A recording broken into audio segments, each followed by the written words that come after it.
cái đó là chân tiệt để cố không biết á mấy căn nó mỏng đỏ tình này dạ tự đỏ chiếc đó ngon rồi nó cái chập cái cặp đỏ này cái cồn đằng lại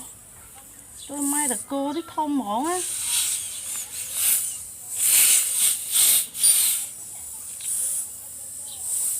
được cô làm chắc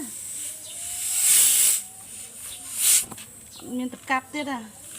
cặp bằng đỏ một ban ôi da máu anh ơi anh cho thôi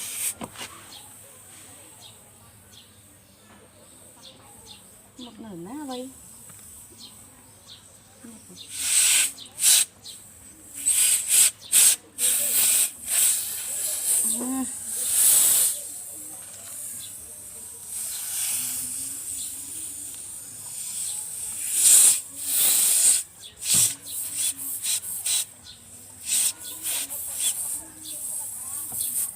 đâu nã đó ấy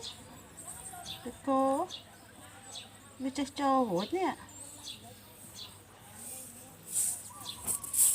ui mày ơi tơ điều dựa bật thân bật chọc ha cặp thẩm đi mà nè nâng mi thì nâng cái cô đỏ cổ chọc ha